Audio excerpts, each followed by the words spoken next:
I got the call last week. My old neighbor, Mrs. Albright, asked if I'd finally gotten rid of that hideous, oversized oil painting I picked up outside of Raleigh, North Carolina. I lied and said yes, because the truth that the painting is still here, and I can't move it, or even look at it anymore is too close to what I realized about the marketplace ad. Some things aren't sold. They're simply relocated. It was a Saturday morning, and I was scrolling through Facebook Marketplace for cheap furniture to spruce up my apartment near Chapel Hill. I found a listing titled, "Massive Vintage Oil Painting. Free. Must haul. Urgent." The photo was blurry, but it showed a dark, imposing canvas, a scene of a thick, impenetrable forest, rendered in heavy, muddy strokes. It was ugly, but it had presence. The seller, listed only as MC, replied to my message instantly, providing an address 10 miles out of town, a place I recognized as being right on the edge of the sprawling state parklands. "It is heavy and must be gone today," MC insisted. "Come alone." When I arrived, the house was a neat 2-story, colonial, completely unremarkable. The painting was sitting on the front porch, leaning against the railing. It was far bigger than I had estimated, maybe 5 feet wide, and 8 feet tall, a colossal piece of work that felt too significant for a free listing. I went to the door and knocked. A woman in her late 40s, pale and wearing a bathrobe despite the hour, opened it. Her eyes were wide, and she chewed anxiously on her bottom lip. She didn't look at me. She looked past me, at the painting. "Just take it," she whispered, her voice tight with strain. "It's too much." I told her I'd need help to move it. She shook her head, her eyes still fixed on the canvas. "No, no one else touches it. You offered. You take it. It needs to leave now."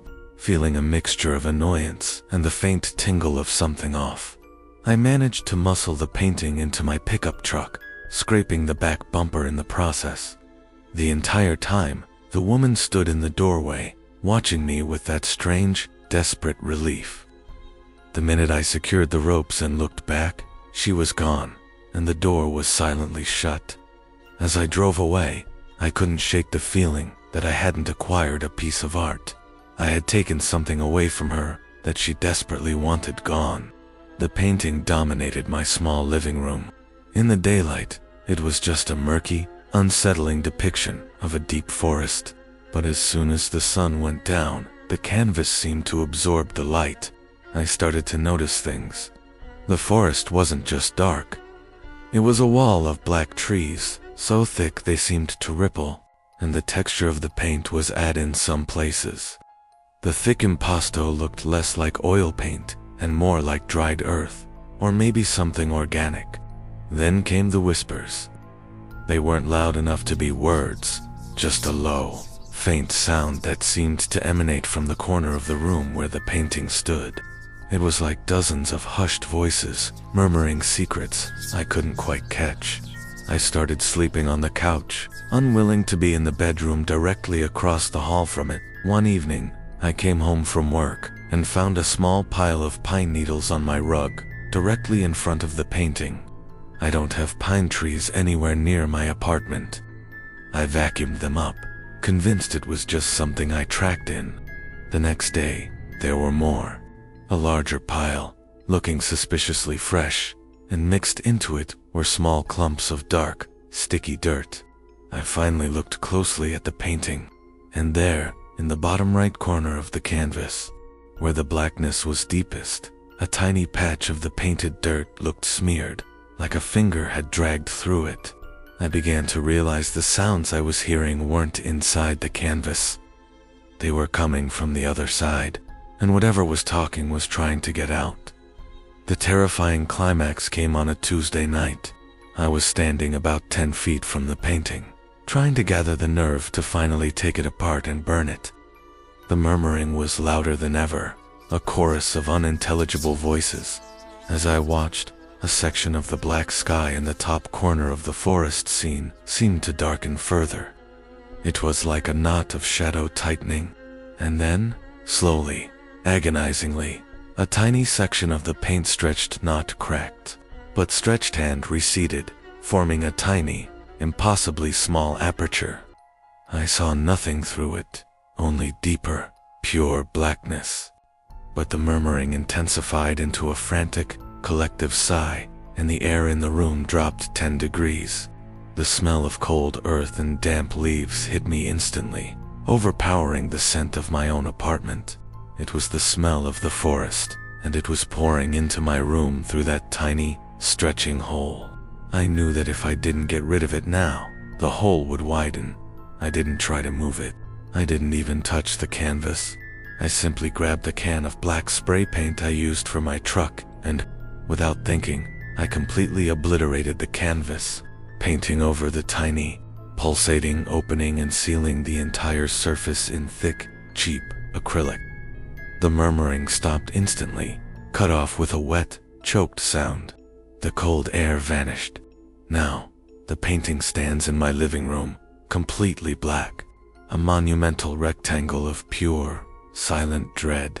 I can't throw it out, I can't sell it, and I can't move it. I can't even touch the surface. It just stands there, a massive, oppressive shadow that seems to be waiting. Sometimes, when the apartment is completely silent, I put my ear to the black surface and hear a very faint, almost imperceptible sound, like something thin and dry tapping, tapping, tapping, trying to chip its way out of the painted darkness.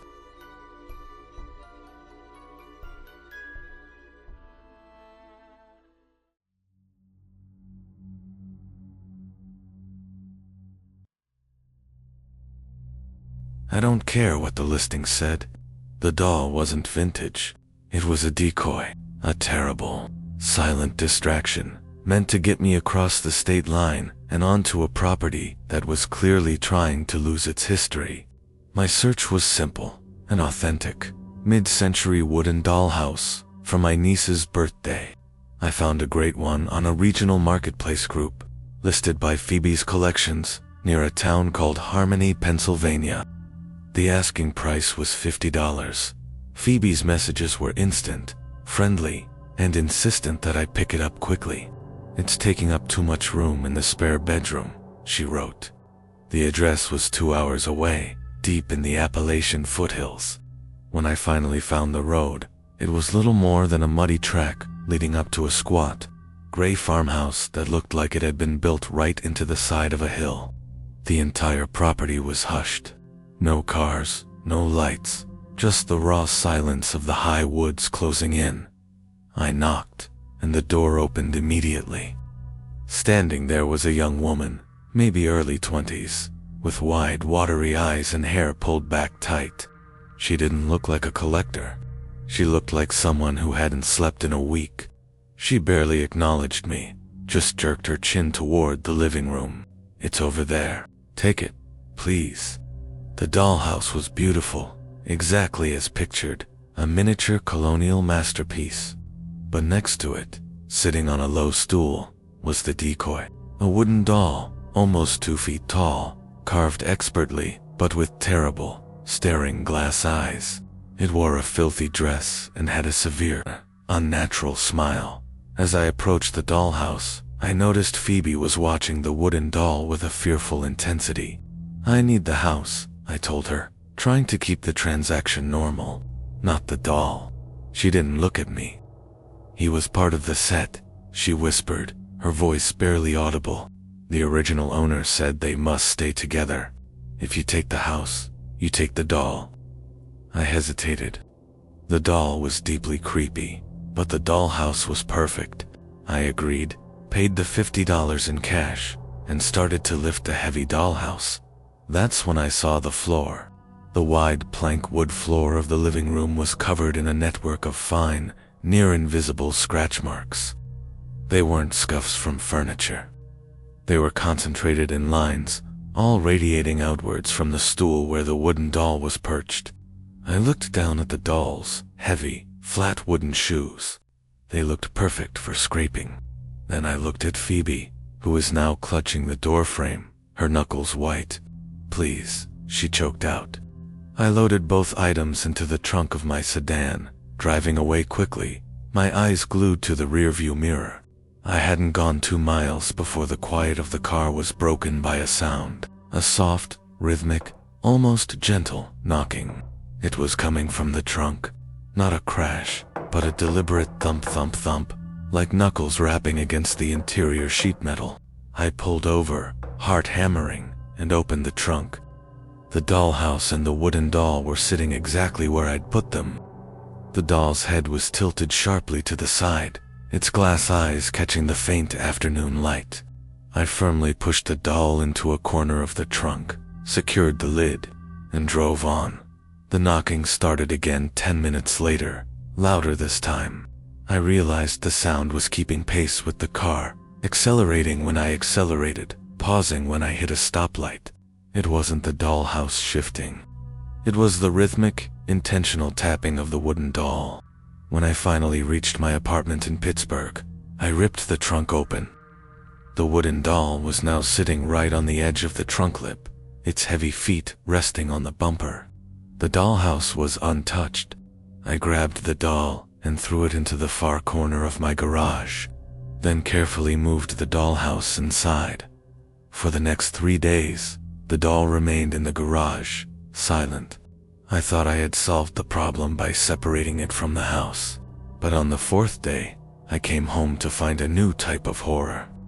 The dollhouse was sitting on my kitchen counter, looking completely normal, but when I peered inside, I saw that the tiny, painted miniature furniture had been rearranged. The tiny chairs were overturned. The miniature beds had the small, neat blankets pulled back, and the little figures I had put inside, which were stuck to the floor with museum putty, were all lined up facing the front window. And then I noticed the scratches, fresh, minuscule scrape marks on my expensive granite countertop, radiating from the base of the dollhouse, exactly like the ones on Phoebe's floor. I knew with sickening clarity that the wooden doll wasn't the problem. It was the house. The doll was the traveler, the one that needed to be moved. The house was the anchor, and its contents and its desire for rearrangement were being dictated by something that lived inside the wood, something that needed the doll to be close to it, or it would come looking. I went to the garage. The doll was gone. In its place, sitting on the concrete floor, was a single, tiny, perfectly carved wooden shoe. The knocking is back now, not in the trunk, but in the walls of my apartment. Moving slowly, relentlessly, from the garage toward the kitchen. It's just a matter of time before the house finds its way to the doll, or the doll finds its way back to the house.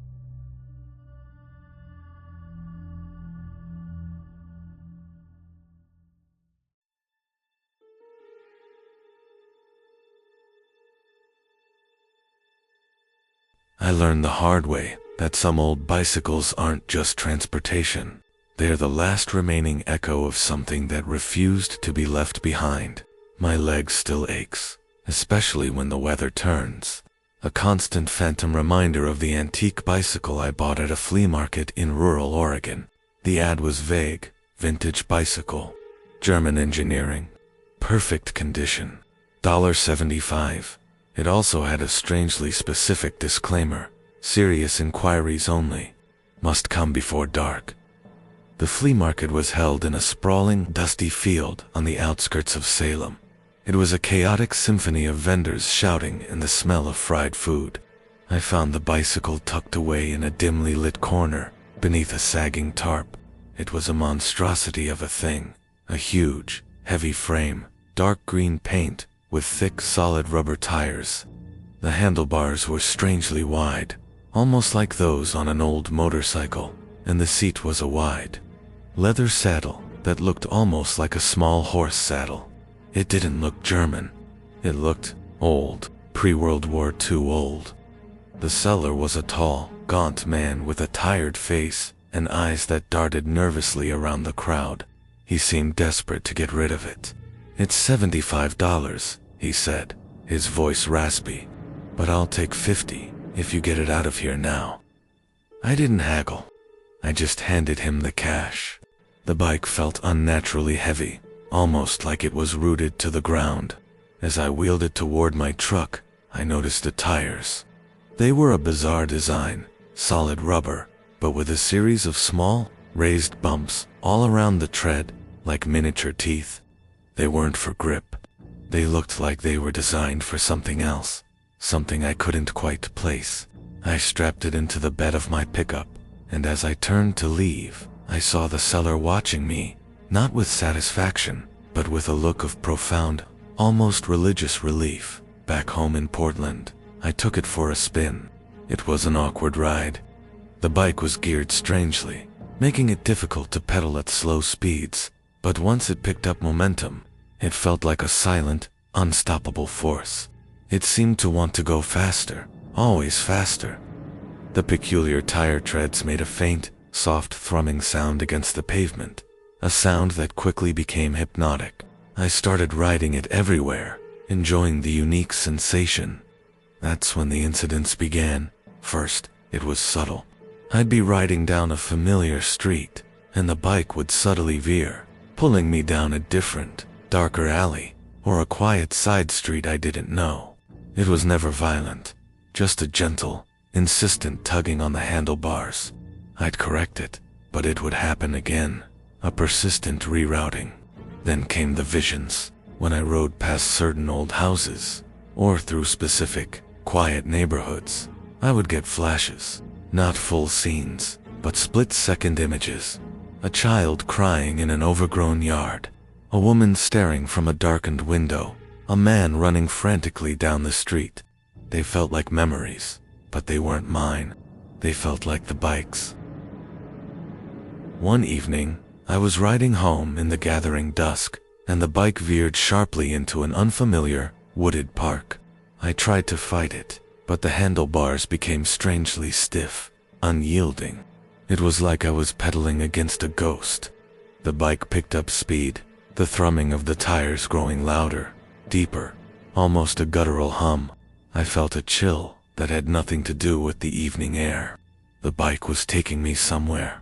It felt like it knew a path that I didn't. I clutched the handlebars, my knuckles white. As the trees blurred past, the bike finally came to a halt in a small, overgrown clearing. In the center stood an ancient, rusted swing set, the chains thick with decay. And then I saw it. Buried slightly in the soft earth beneath the swing set was a small, crudely carved wooden toy horse. Its paint was peeling, and one of its wooden legs was broken. As I stared at the horse, a cold, empty feeling washed over me.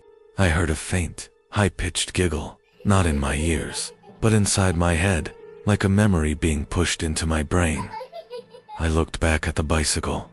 The paint on its frame, which had been dark green, now seemed to shimmer with a faint, almost translucent red hue.